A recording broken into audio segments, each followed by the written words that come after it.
From the School of Journalism and Mass Communications at San Jose State University, you're watching Update News.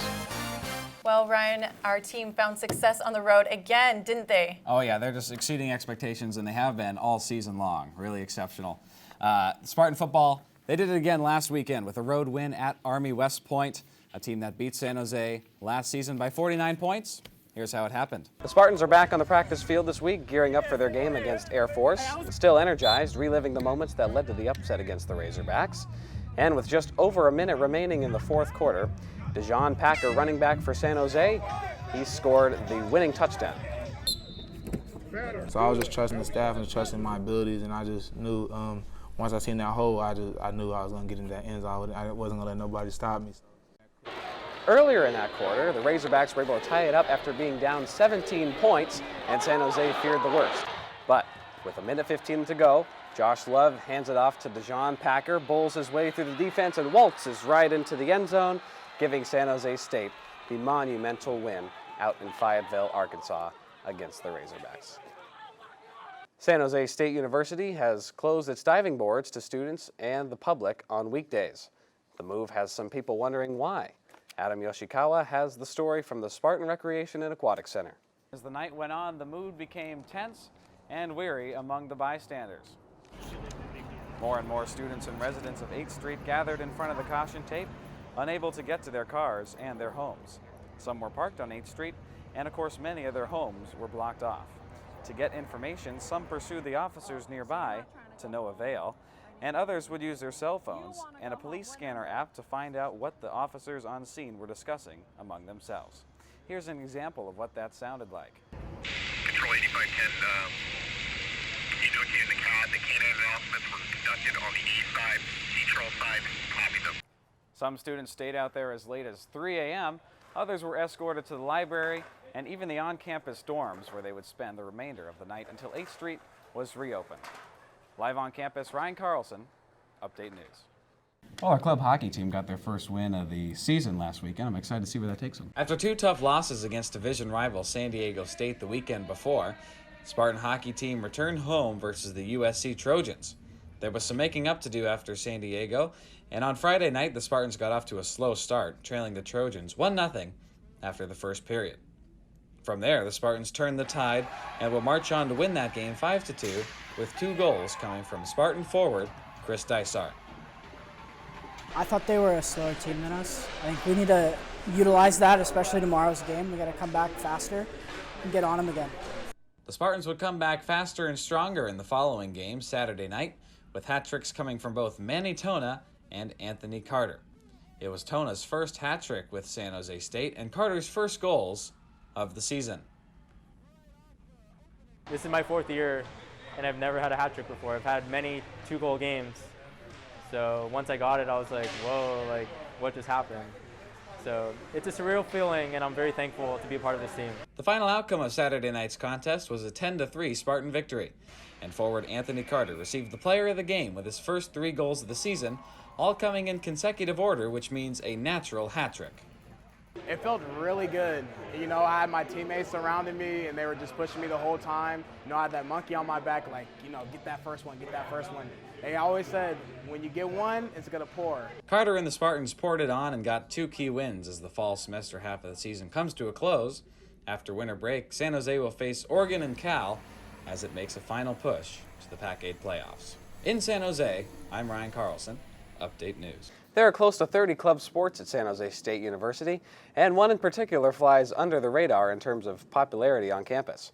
San Jose State men's ice hockey has been around since the 1990-91 season and is now competing at a Division II club level. Here's what it's like to be a Spartan hockey player. Senior forward Manny Tona lives off campus as a full-time student at San Jose State and a full-time hockey player for the school team.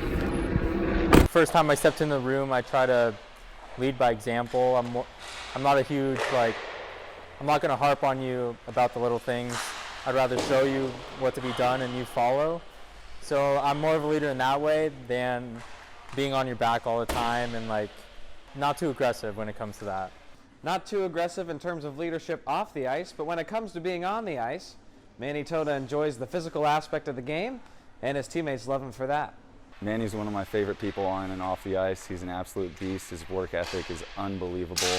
It's uncanny to anyone else on the team, and he deserves a lot of credit.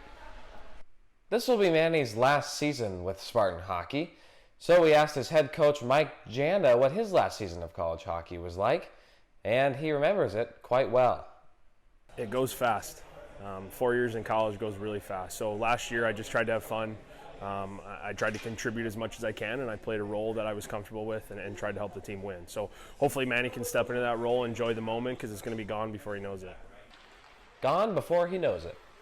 Much like the first 2 games of the Spartans' regular season out in Arizona against ASU, those were 2 tough losses, but the team was able to get 2 games under their belt and get back to the pace of college hockey. Spartans have 25 games left in their 2019-20 campaign, most of which are in front of their home crowd, all in a push for the national tournament next spring. Governor Gavin Newsom signed the Fair Pay to Play Act Monday, which allows college athletes in California to collect money off endorsements. California is the first state to sign the new act, and what some say marks the most significant step in creating compensation options for NCAA student athletes, such as allowing these athletes to make money off their names, images, and likeness through sponsorships. The new law will not come into effect until January 2023, and it is predicted that many other states will follow in California's lead before they miss out on elite college athletes. That's why this has taken so long, right? Is that there's no perfect way to do it. The fact is that football is going to be the top no matter what in terms of pay.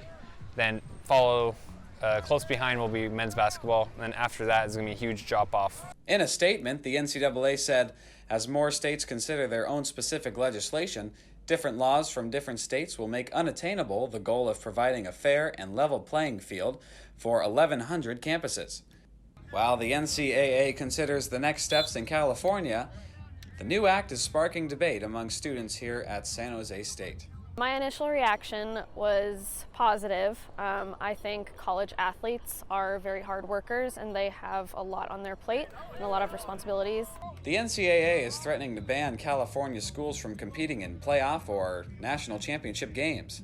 So as with the effect date, there's a long way to go before this new law is all sorted out. Earlier this week, the San Jose State women's basketball team hosted Fresno Pacific in an exhibition game in preparation for the regular season. Spartans were trailing the majority of the game and into the fourth quarter. Late in the third, the Spartans faced a 14-point deficit. But in the fourth, San Jose began an 11-point run, tying the game at 84 apiece. Before the quarter was over, both teams exchanged 5 points, sending the game into overtime. They went back and forth in the first 3 minutes of the overtime period and became once again tied with 97 with a minute and a half to go. From there, the Spartans notched 5 straight points and won the game 102-97. Coach harped on patience and trust in our defense, trust in our principles. We worked hard for weeks on defense alone, so trust that and put it into effect, and it worked out for us. In what felt like a regular season game atmosphere with a decent crowd on hand in anticipation for the regular season. From all of us here, thanks for joining us, and we'll see you next week.